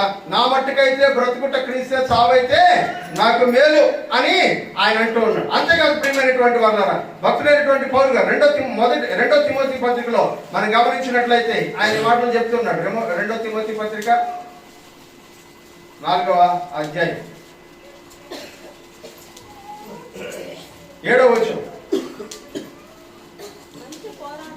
మంచి పోరాటము పోరాడి తిని, నా పరుగు కడముట్టించి తిని, విశ్వాసమును కాపాడుకుంటుని, ఇక మీదట నా కొరకు జీవ కిరీటము. ఈయనకు గమ్యం ఉంది. ఏంటంటది? జీవ కిరీటం. హల్లెలూయా. ఆయనకు ఒక గమ్యం ఉంది, జీవ కిరీటం. దేవుని సన్నిధిలో నేను నా విశ్వాసపు యాత్రను ముగిస్తే నేను దేవుని ఎదుట జీవ కిరీటం పొందుతాను అనేటువంటి నిరీక్షణ ఆయనకుంది. మోషే గారు దేవుని సేవ చేశాడు. 40 సంవత్సరాలు అరణ్యంలో మనకంటే దారుణమైనటువంటి 25 లక్షల మంది ప్రజలకి నాయకుడిగా ఉండి నడిపించాడు. ఆయనకి బెటర్ ఉద్యోగం ఉండింది, దేవుని సేవకుడి కంటే కూడా బెటర్ ఉద్యోగం ఉండింది ఆయన. కానీ ఆయన వద్దనుకుని వచ్చేసాడంట. ఆయన గమ్యం ఏంటో, ఆయన గురించి ఒకసారి చదువుదాం. హెబ్రీయులకు రాసిన పత్రిక 11వ అధ్యాయం 24 నుంచి 26 వచనాల వరకు. మోషే పెద్దవాడైనప్పుడు, అంటే చిన్నప్పుడు ఎక్కడున్నాడు ఆయన? ఫరో యొక్క అంతఃపురంలో. నెక్స్ట్ రాజు ఆయన ఐగుప్తు దేశానికి. విశ్వాసమును బట్టి ఐగుప్తు ధనము కంటే క్రీస్తు విషయమైన నింద గొప్ప భాగ్యమని ఎంచుకొని అల్పకాల పాపభోగములను అనుభవించడం కంటే దేవుని ప్రజలతో శ్రమ అనుభవించడం మేలని యోచించుకొని ఫరో కుమార్తె యొక్క కుమారుడని అనిపించుకున్నటకు ఒప్పుకోలేదు. ఎందుకంటే ప్రతిఫలముగా కలుగబోవు బహుమానమునందు దృష్టి పెట్టెను. హల్లెలూయా. ఆయనకు ఒక నిరీక్షణ. ఐగుప్తును వదిలేస్తున్నావు, రాజరికాన్ని వదిలేస్తున్నావు, అంతఃపురాన్ని వదిలేస్తున్నావు, ధనాన్ని వదిలేస్తున్నావు. ఇన్ని వదిలేసుకుంటూ ఉన్నాడంటే ఆయనకు ఒక నిరీక్షణ ఉంది. రాబోతున్నటువంటి కాలంలో ఇప్పుడున్నట్లుగా అన్ని సౌకర్యాలు నాకు ఉండవు, ఇప్పుడున్నట్లుగా నాకు మంచి భోజనం ఉండదు, ఇప్పుడున్నట్లుగా మంచి సౌకర్యాలతో నేను బ్రతకలేను, అయినా కూడా ఇవన్నీ వదిలేసుకొని నేను వస్తాను అని అంటున్నాడంటే కారణం ఏంటో తెలుసా ప్రియులారా? ఆయన అంటున్నాడు, ఐగుప్తు ధనము కంటే క్రీస్తు విషయమైన నింద గొప్ప భాగ్యమని ఎంచుకొని ఫరో కుమార్తె యొక్క కుమారుడు అని పిలిపించుకోవడానికి ఇష్టపడలేదు. దానికంటే దేవుని ప్రజలతో కూడా క్రీస్తు విషయమైన నింద అనుభవించడం మేలు అనుకున్నాడు. కారణం ఏంటి అంటే రాబోతున్నటువంటి బహుమానము కొరకు అతను కనిపెట్టుచుండెను. చదువు మరలా లాస్ట్ లైన్. ఏలయనగా అతడు ప్రతిఫలముగా కలుగబోవు బహుమానమునందు నిరీక్షణ. 40 సంవత్సరాలు అరణ్యంలో గొర్రెలు కాసుకుంటున్నప్పుడు ఆయనకి నిరీక్షణ. 40 సంవత్సరాలు ఇశ్రాయేలు ప్రజలను నడిపిస్తున్నప్పుడు నిరీక్షణ. ఏంటా నిరీక్షణ అంటే బహుమానముగా కలుగబోయే ప్రతిఫలమును. ఈ దేవుని వెనకాల వెళ్తే నేను వాగ్దాన దేశంలో ఉంటాను, పరలోకంలో ఉంటాను. ఐగుప్తులో ఉంటే, ఐగుప్తులో డబ్బులు సంపాదించుకుంటే, ఐగుప్తులో రాజుగా ఉంటే, ఐగుప్తులో ప్రజలకు అధికారిగా ఉంటే ఇక్కడితో చచ్చిపోయి ఇక్కడే సమాధి చేసేస్తారు, ఇక్కడితో నా జీవితం ముగిసిపోతుంది. కానీ దేవుని ప్రజలతో ఈరోజు నింద అనుభవించిన, శ్రమ అనుభవించిన, కష్టం అనుభవించిన, ఆకలి అనుభవించిన, దాహం అనుభవించిన, అవమానాలు భరించిన, రేపొద్దున ప్రతిఫలంగా దేవుని సన్నిధిలో నేను బహుమానం పొందుతాను అనుకున్నాడు. దేవునికి స్తోత్రం కలుగును గాక. హల్లెలూయా. ఇంకొక ఆయన ఉన్నాడు. హెబ్రీయులకు రాసిన పత్రిక 11వ అధ్యాయం 9వ వచనం నుంచి చూద్దాం. విశ్వాసమును బట్టి అతనితో ఆ వాగ్దానమునకు వారసులైన ఇస్సాకు, యాకోబు అనువారును. అబ్రహాము ధనవంతుడని బైబిల్లో చెప్పుందా లేదా? చెప్పు. ఎంత ధనవంతుడంటే వాళ్ళు వెళ్ళిన దేశంలో అబ్రహాము, లోతు ఇద్దరు కలిసి జీవించలేనంత విస్తారమైన ఆస్తి వాళ్ళకు ఉండిందని చెప్పింది. అంత ఆస్తి ఉన్న ఆయనకు ఒక ఇల్లు కట్టుకోవడం చాలు కదా, అవుతుంది. కానీ ఆయన ఎక్కడ బతికాడంట? ఎందుకు? ఇప్పుడు ఆయన చెప్తున్నాడు, కారణం చెప్తున్నాడు. చదువు మరలా ఒకసారి. విశ్వాసమును బట్టి అబ్రహామును అతనితో ఆ వాగ్దానమునకు సమాన వారసులైన ఇస్సాకు, యాకోబు అని వారును గుడారములో నివసించుచు వేరే దేశంలో పరదేశులైనట్టు, ఇది మాది కాదు ఈ భూమి, మేమేదో ఈ ఊర్లో 4 రోజులు ఉండిపోవడానికి వచ్చాము అని సర్కస్ వేసేవాళ్ళు, గంగిరెద్దు వాళ్ళు వేసుకున్నట్లుగా చిన్న గుడిసేసుకుని బ్రతికిపోయారంట. వాగ్దత్త దేశంలో పరవాసులైనారు. ఎందుకంటే దేవుడు దేనికి శిల్పియు నిర్మాణకుడునై ఉన్నాడు, పునాదులు గల ఆ పట్టణము కొరకు. ఆమేన్. హల్లెలూయా. ఇప్పుడు ఈ గుడారంలో ఉండడానికి కారణం ఏంటంటే ఇక్కడ లగ్జరీగా బతకడం మొదలు పెడితే అక్కడ పోగొట్టుకుంటాం. ధనవంతుడు లాజరు కథ మనకు తెలుసు కదా. దేవుడు సమాధానం ఒకటే చెప్పాడు, నువ్వు భూమి మీద ఉన్నప్పుడు విలాసంగా బతికావు, కాబట్టి ఇక్కడ నువ్వు నరకంలో ఉన్నావు, లాజరుకి భూమి మీద తినడానికి తిండి కూడా లేదు, అందుకని ఇప్పుడు అబ్రహాము రొమ్మున అతను సంతోషంగా బ్రతుకుతున్నాడు. ఎంత సింపుల్ చెప్పండి.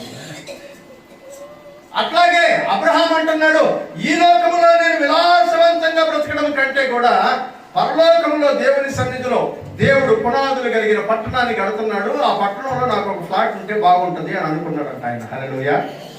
ఆ పట్టణంలో నాకు ఒక ఫ్లాట్ ఉంటే బాగుంటుంది. పునాదులు కలిగిన ఆ పట్టణం కొరకై అతను ఎదురు చూచుచూ ఉండెను. నిరీక్షణ. ఆ నిరీక్షణ కొరకు ఇక్కడ ఏం చేస్తున్నారంట? ప్రయాసపడుతున్నారు, కష్టపడుతున్నారు, దేవుని కొరకు తనను తాను అప్పగించుకుంటున్నారు. పొందేటువంటి అవకాశం ఉన్నప్పటికీ కూడా వదులుకొని దేవుని కొరకు వద్దనుకుంటున్నారు. దేవుని కొరకు నమ్మకంగా బతికితే చాలు అనుకుంటున్నారు. ఇంకా చాలా మంది ఉన్నారు ప్రియమైనటువంటి వాళ్ళరా, వాళ్ళందరి గురించి చెప్పడానికి మనకి సమయం లేదు. చాలా మంది అనుకోండి పిచ్చి మొహాలు. ఎవరంటే వీళ్ళందరూ చెప్పండి, గట్టిగా చెప్పండి, మీ మనసులో మాట గట్టిగా చెప్పండి ఒకసారి గట్టిగా. పిచ్చి మొహం. ఎవరిలో ఏడు దాటలేకున్నాగానే ఆడుకుంటారంట. ఎక్కడ దాటలేకున్నామంట? అబ్రహాం దాటలేక కాదు, మోషే దాటలేక కాదు, వద్దనుకున్నారు. హల్లెలూయా. ఎందుకంటే అక్కడ కలగబోయే బహుమానం ఇంపార్టెంట్. సినిమాలకి షికార్లకి మిగతా స్టూడెంట్స్ అందరూ పోలేక కాదు, క్రికెట్ ఆడడానికి మిగతా స్టూడెంట్స్ అందరూ పోలేక కాదు, స్నేహితులతో తిరగడానికి మిగతా స్టూడెంట్స్ పోలేక కాదు, తమను తాము ఒక గదిలో వేసుకుని గట్టిగా బంధించుకొని కూర్చొని చదువుతున్నారే. ఎందుకో తెలుసా? భవిష్యత్తులో రాబోయేటువంటి బహుమానం కొరకు ఎదురు వస్తుంది. వీళ్ళంటే పిచ్చోడు 24 గంటల చదువు పిచ్చి మొహాలు. 24 గంటల భక్తి భక్తి భక్తి. నేను సంపాదించుకునేది లేదు, తినేది లేదు, తాగేది లేదు, సంతోషంగా ఉండేది లేదు, కానీ ఆడంతా నిరీక్షణ ఈ లోకంలో సిగ్గు కలిగిస్తుందా? కానీ దేవుని వాక్యం అంటుంది, చదువుకున్న రోమపత్రిక 5వ అధ్యాయం 5వ వచనం. రోమపత్రిక 5వ అధ్యాయం 5వ వచనం. ఎందుకనగా హల్లెలూయా, హల్లెలూయా, చెప్పండి గట్టిగా హల్లెలూయా. అబ్రహాము నిరీక్షణ అబ్రహాముని ఏం చేయదంట? లాజరు పోయి ఎవరు రొమ్మున అనుకున్నాడని వాక్యంలో రాసింది. సిగ్గుపరిచింది అబ్రహాముని. మోషే వాగ్దాన దేశంలో ప్రవేశించాడు కదా, యేసు ప్రభు రూపాంతరపు కొండ మీదకి వెళ్ళినప్పుడు ఒకవైపున ఏలియా, ఇంకొక వైపున మోషే వచ్చి ఆయనతో మాట్లాడారు కదా. హల్లెలూయా. సమూయేలు ఏమీ ఈ లోకంలో సంపాదించుకోకుండానే చనిపోయాడు కదా, కానీ దేవుని సన్నిధిలో నుంచి సౌలు అతన్ని పిలిచినప్పుడు బయటకు వచ్చాడు. హల్లెలూయా. సజీవుడిగా బయటకు వచ్చాడు. ఈ నిరీక్షణ సిగ్గుపరచదు. మోషే 80 సంవత్సరాలు పడినటువంటి ప్రయాసము అతన్ని సిగ్గుపరచలేదు. అబ్రహాము ఈ లోకంలో బ్రతికినంత కాలం గుడారాల్లో బతికినటువంటి బతుకు అతన్ని సిగ్గుపరచలేదు. ఆయన నిరీక్షణ అతన్ని సిగ్గుపరచలేదు. పౌలు గారు తను చేసినటువంటి పరిచర్య జీవితంలో తన కొరకంటూ ఏది మిగిల్చుకోకుండా దేవుని యొక్క పరిచర్య కొరకు చివరికి తన యొక్క ప్రాణముని సైతము వదిలిపెట్టినటువంటి పౌలు గారు సిగ్గుపడలేదు. నిరీక్షణ కలిగిన ఎవ్వరు కూడా రేపు దేవుని ఎదుట సిగ్గుపడాల్సిన అవసరము ఉండదు ప్రియులారా. హల్లెలూయా. కానీ నిరీక్షణ లేకుండా డ్రామాలు ఆడే క్రిస్టియన్స్ అందరూ సిగ్గుపడతారు. హల్లెలూయా. నిరీక్షణ లేకుండా డ్రామాలు వేసే క్రిస్టియన్స్ అందరూ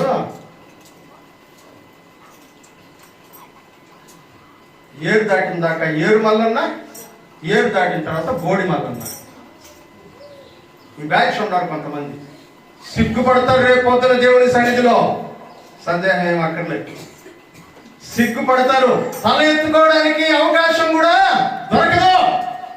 దేవుని ఎదుట నిలబడుతున్నప్పుడు ఏం మాట్లాడాలో మాట్లాడడానికి నోరు తెగదు. ఈ రోజున నువ్వు మాట్లాడుతున్నటువంటి ప్రతి మాటకి దేవుడు ఆ రోజున జవాబిస్తున్నాడు. జాగ్రత్త. దేవుని ప్రజల నిరీక్షణ దేవుని ప్రజల్ని సిగ్గుపరచదు. అందుకనే ఈ మొదటి భాగం చాలా చాలా ముఖ్యమైనటువంటి అంశం. ఆయన మిమ్మల్ని పిలిచిన పిలుపు వల్లనైన నిరీక్షణ. గమ్యం తెలిసిన వాడికి ఇక్కడ పని ఎట్లా చేయాలో తెలుస్తుంది. గమ్యం తెలియని వాడికి పని ఎట్లా చేయాలో తెలియదు, తేడా. ఇదిగో ఈ 2 సంవత్సరాలు నేను కష్టపడితే నా లైఫ్ ఇట్లా ఉంటుంది ఫ్యూచర్ అని అర్థమైన వాడికి ఈ 2 సంవత్సరాల కష్టంగా తెలియదు. దీని మనసులో వాడికి లైఫ్ ఏమంతా అక్కడే, హల్లెలూయా, ఏమంతా అక్కడే. వాడు ఏమంతా ఎవరిని పెట్టుకుంటాడో తెలుసా? ఆ ఎదురుగా ఉన్నటువంటి అత్యున్నతమైన సింహాసనం మీద కూర్చున్నటువంటి ఆయన పెట్టుకుంటాడు. మిగిలిన మాట్లాడే వాళ్ళందరూ ఏం లేదు పీపుల్, గమ్యం లేనటువంటి ప్రజలు, సిగ్గుపడతారు. రిజల్ట్స్ వస్తాయి, ఎగ్జామ్ రాస్తారు. 4 సంవత్సరాలు కాలేజీకి పోయి చదివినారు కదరా, ఏమి చేశారా, ఎన్ని మార్కులు వచ్చినాయిరా, ఎన్ని సబ్జెక్టులో పాస్ అయ్యారా, ఏ కంపెనీలో ఉద్యోగం చేస్తున్నారా, సిగ్గుపడతారు. ఎందుకంటే మన దగ్గర ఏం లేదంట, గమ్యానికి చేరుకోవాలా, మధ్యలో డ్రాప్ అయిపోయినాం మనం అందరం. గమ్యానికి చేరుకున్న వాడిని చూసినప్పుడు మనం అందరం ఏమవుతామంట, పరిగెత్తేటప్పుడు నువ్వు ఎగ్జామ్ చేశావు నిజమే, పరుగు పూర్తయిన తర్వాత వాడిని చూసి సిగ్గుపడతావు. పరిగెత్తేటప్పుడు నువ్వు వాడిని చూసి అన్నటువంటి మాటలన్నీ నీ గుండెల్లో బాగులాగా దిగుతాయి ఆ రోజున. ఎందుకంటే వాడికి ఒక నిరీక్షణ ఉంది, ఆ నిరీక్షణ కొరకు ప్రయాసపడుతున్నాడు. నిరీక్షణ ఫలితం ఏంటో వాడికి తెలుసు, సంపాదించుకుంటాడు. హల్లెలూయా. నీకు నిరీక్షణ లేదు, గమ్యం లేదు, చుట్టూ ఉండేటువంటిదే లైఫ్ అనుకుంటూ బతుకుతా ఉండవు. ఈ చుట్టూ ఉన్నటువంటి లైఫ్ లో నువ్వు కూడా కలిసిపోతావు. అనేక సిగ్గుపడ్డానికే నువ్వు ఉండవు, కానీ ఘనపరచబడ్డానికి నువ్వు. నాకు నిరీక్షణ, ఆ నిరీక్షణ ఫలితం ఎట్లా ఉంటుందో నాకు తెలుసు. మీకు తెలుసా? ఇది తెలుసుకోవాలా అంటున్నాను. హల్లెలూయా. ఆయన మనల్ని పిలిచిన పిలుపు యొక్క నిరీక్షణ ఎట్లాంటిదో, మన దేవుని సేవకుడిగా పిలుచుకున్నాడు. నాకు నిరీక్షణ ఉంది, దాని ఫలితం ఎట్లా ఉంటుందో కూడా నాకు తెలుసు, నేను చూశాను. నీకుందా నిరీక్షణ? ఏమైపోతుంది నీ లైఫ్ ఇది అయిన తర్వాత అనేది నీకు అవగాహన ఉందా? నీ జీవితంలో నువ్వు చేస్తుండే పనికి ఇది సార్థకత అని నీకు తెలుసా? నువ్వు ఆలోచించే ఆలోచనకు ప్రతిఫలం ఇది అని నీకు తెలుసా? దీని వలన ఇది గెయిన్ చేయబోతున్నానని నీకు తెలుసా? నాకు తెలుసు. నీకు తెలియకపోతే పరీక్షల్లో ఫెయిల్ అయినప్పుడు సిగ్గుపడ్డట్టే, సిగ్గుపడతావు జీవితంలో ఫెయిల్ అయితే. ఈ నిరీక్షణ ఎట్టిదో నువ్వు తెలుసుకోవాలంటే మహిమా స్వరూపియగు దేవుడు, చదవండి, తన్ను తెలుసుకొనుటయందు మీకు జ్ఞానమును ప్రత్యక్షతయు గల మనస్సును అనుగ్రహించునుగాక.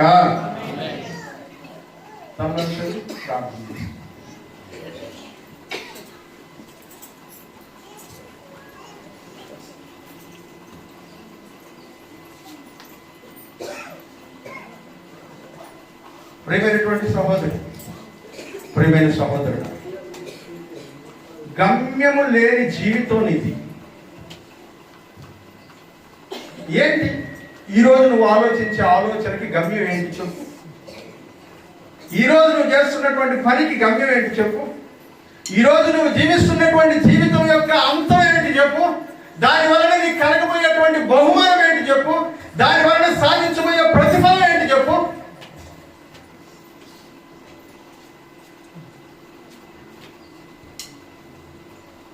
నిరీక్షణ లేకపోతే నీ పని వల్ల ఉపయోగం లేదు.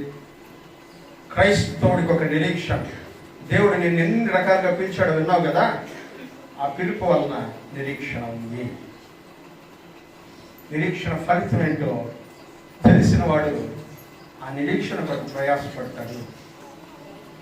నీకు నిరీక్షణ ఫలితం తెలియదు కాబట్టి క్రైస్తవ జీవితాన్ని లైట్ తీసుకొని బతికేస్తున్నావు. మనం ప్రార్థన చేసుకుంటాం, మనం వాక్యం చదువుకుంటాం, దేవుని కొరకు నమ్మకంగా బతుకుతున్నావా లేదు? ఏం లేదు, ఏదో చర్చికి వెళ్ళిపోతాం, వస్తాం, కూర్చుంటాం, అందరిలాగా బతికేస్తాం. పిలుపు వలనైన నిరీక్షణ ఎట్లాంటిదో తెలుసుకో. తెలుసుకోకపోతే రేపు పొద్దున్న సిగ్గుపడతావు, అవమానపడతావు.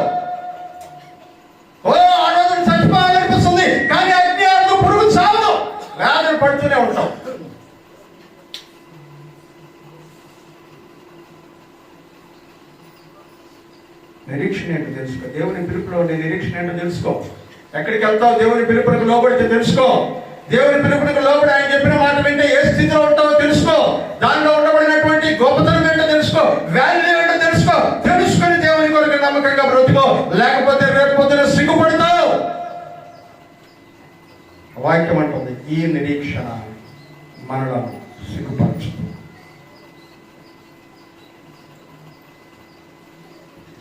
ఈ నిరీక్షణ మనలను సిగ్గుపరచదు. అట్లాగే ప్రార్థనలో ఉన్నాం చెప్పండి.